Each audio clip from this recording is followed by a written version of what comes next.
Hi there.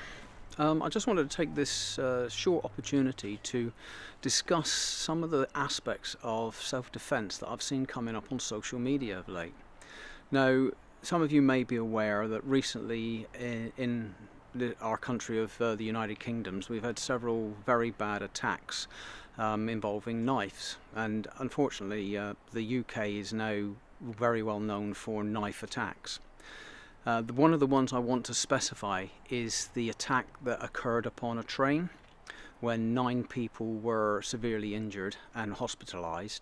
But luckily, I believe, if I'm correct, that nobody was killed, but there were some very nasty injuries. Self-defence in the UK is at the moment, quite a bone of contention. A lot of people I see on social media are taking the steps to carry stuff with them for self-defense. Now, unfortunately, whichever way you look at it, in the UK we're not permitted to carry anything that could be used to defend against ourselves should we were attacked. So people are saying they're carrying things now like cans of deep heat. Obviously they're going to think about using them in the aspects of like a can of mace or pepper spray, which is illegal in this country because it's a noxious substance, and obviously the dispersal of a noxious substance is an offensive weapon. But they're carrying them because they feel they need to defend themselves, and which is understandable, but they're doing it in a way they say, I've got a bad leg and I spray deep heat on my leg because it helps with the spray, that's why I'm carrying it. Okay, so that is part of self-defense.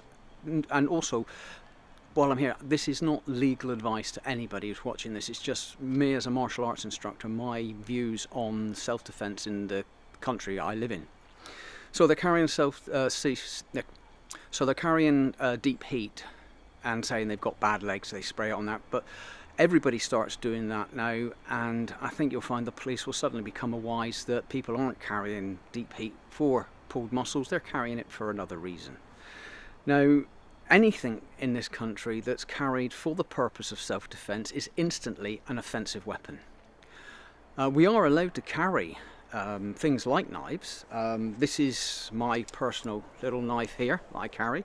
It's a 3-inch blade, so it's legal, but it's non-locking, so it folds and it takes 2 hands to open it, so it's what they would class as a legal weapon. Well, I can carry it if I've got a reason to have it with me. So I carry this when I'm out walking. It's in my bag, at the bottom of my bag, so it's not readily accessible. But if I need to cut something like get caught on bramble, or maybe in the past I've found sheep caught in ropes, so I've freed sheep with it. So it's essential for me when I'm walking. However, if I went to London for the day and took this in my bag, it wouldn't be essential for me, so it would instantly become an offensive weapon. So you have to have an understanding on the law of the country you're resident in, even if you're not a professional person who gives legal advice.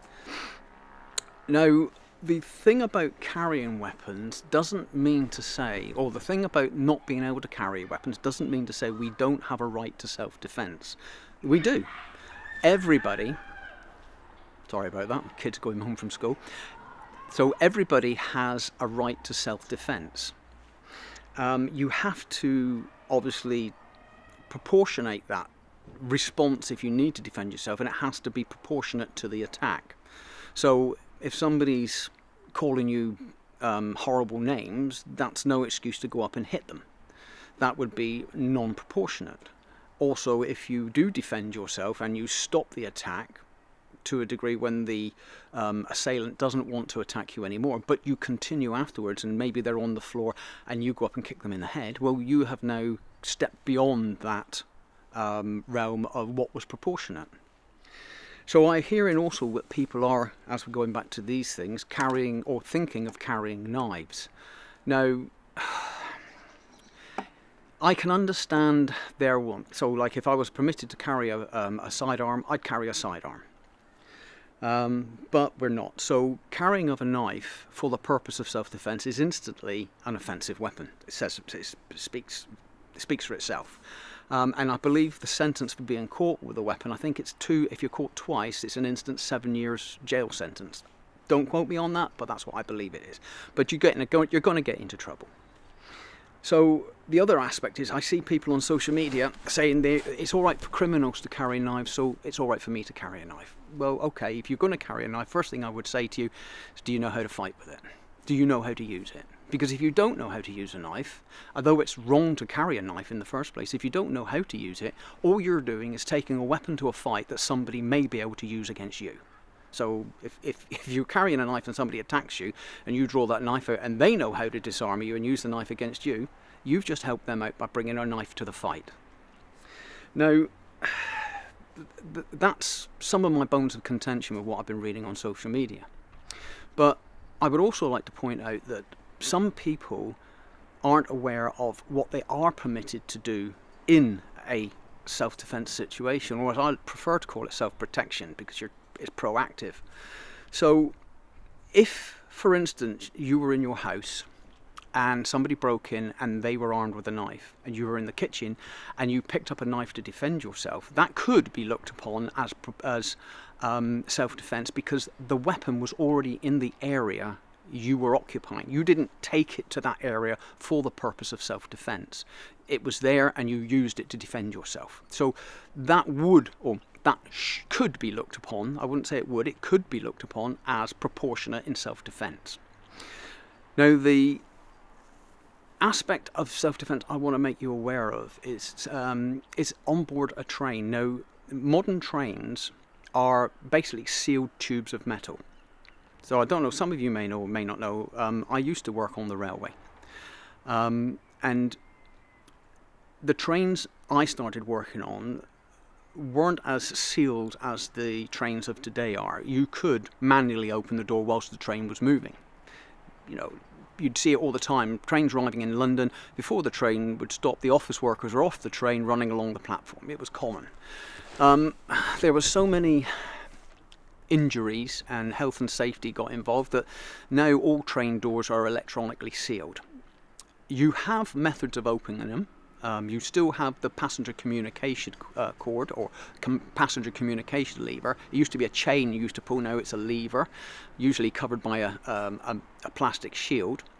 And a lot of trains also have direct communication to the driver, because the idea was to turn all trains into driver-only operations. So the only person on board the train that could come back to help you with any authority was the driver.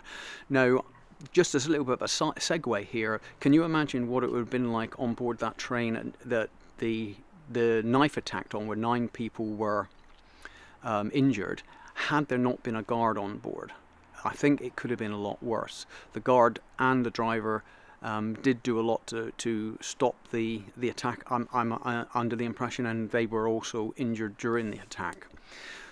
But people aren't aware that on board the train there is a cabinet on all trains known as the emergency equipment cabinet. Now, most trains it's accessible to staff and to members of the public. Some trains the emergency cabinet is sealed with a lock. It's not a lock as you think with a key. It does need a key, but it's more of a basic key. But it's staff operated. But inside these emergency cabinets, there are lots of tools that could be used to help get you out of a train should there be a derailment or a crash. There's ladders, ropes, first aid kits, and saws. There's also other equipment in there, like as crowbars and things like that, that could be used to lever chairs off of people who are trapped, or help smash out windows to help you escape. The thing to remember is that if you're on board a train and God forbid there is a knife attack and you're working your way through the train to get away from the knife attacker, keep your eyes peeled for the emergency cabinet, because in there are things that could be used to aid you in defending yourself against somebody with a knife. There's a ladder. I know it's not a long ladder, it's a short run ladder, maybe about 4 or 5 runs in it, but it could be used to keep somebody at bay or to block off doorways. You've got crowbars, as I mentioned, made of metal, which could be used to aid you in defending against a knife. If there's a group of you, you could all find these weapons at the venue where you are, or where the attack's taking place, and use them to defend against the potential attacker who's armed. This, in my opinion, again, this is not legal advice, but in my opinion, as I know the law as an instructor, that would be looked on as proportionate, because the weapons you were using, or the items you were using as weapons to defend yourself, were there at the venue of the attack. You didn't take them there for the purpose of self-defense.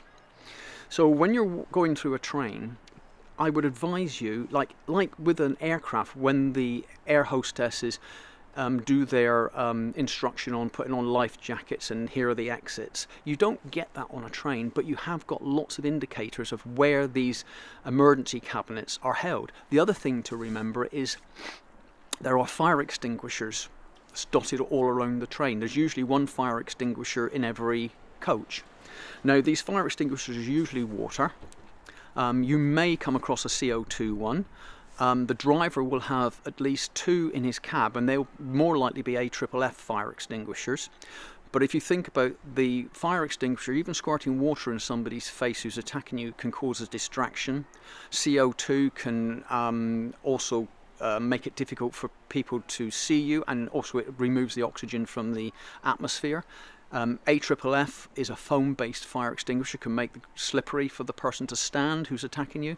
And then obviously once the fire extinguisher is empty, it's lighter, so it could be used as a bludgeoning weapon to defend yourself, or to defend against knife strikes. You could use it as a shield.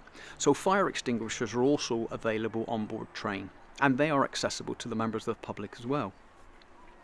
So what I'm saying to you is, when you get on board a train, look at the information panels which are on the wall. They'll direct you to where these emergency cabinets are. They'll direct you to where the fire extinguisher are. They'll direct you to where the communication point is to speak to the driver or another member of staff. There's instructions on how to utilise the PASCOM, the passenger communication cord, to stop the train. When I say about that, what I would advise you to do is have a little bit of situational awareness if you ever have to use a PASCOM. If it's daylight, and you know it's daylight, but you look out the window and it's dark, you could be in a tunnel. The last thing you want to do is pull a PASCOM when a train's in a tunnel. Let the train get out of the tunnel, and then pull the PASCOM, because you're going to put the brakes on. Other things, like also if you see you're on top of a viaduct or on a high bridge, try not to pull a PASCOM on a viaduct. Get off the viaduct first. It just makes it easier for the emergency services to get to you. And also, like I say, once you've brought the train to a stand, you have levers to open the electronically sealed doors.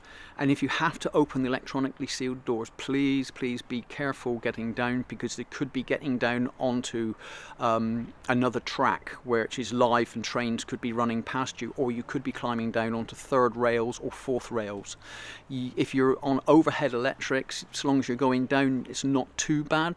You don't want to be going up with overheads, but you have to be aware of what's underfoot when you're getting down from a train.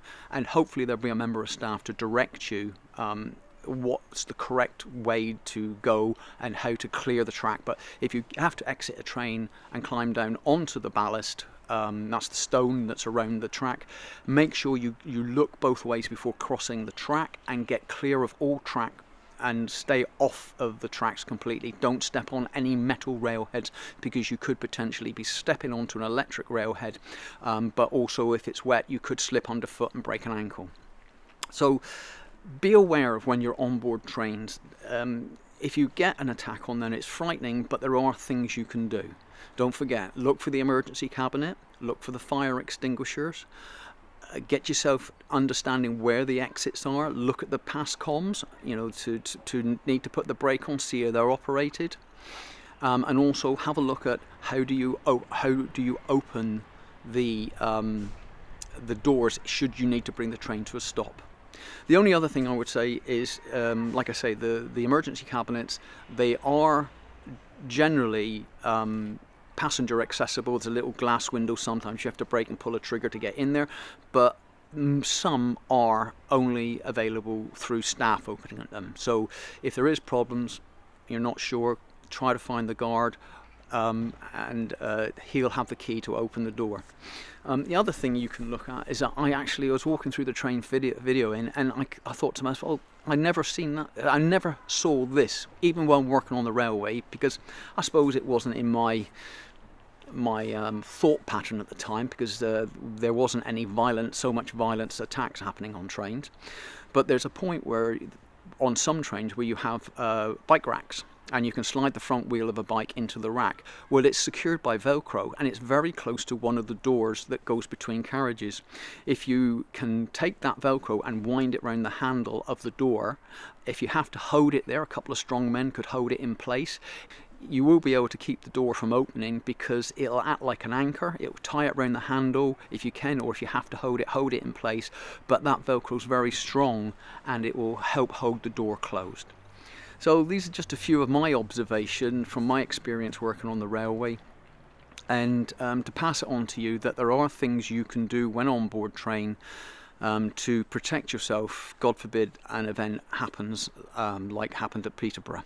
So I hope you find that interesting, and I hope it makes you look a little bit more at your personal protection and self-defense, a little bit more with an open eye. So do pay attention to what you're doing on board a train, where the emergency equipment is, where your exit points are, and how would you exit a train. Okay, thanks for listening. Bye-bye.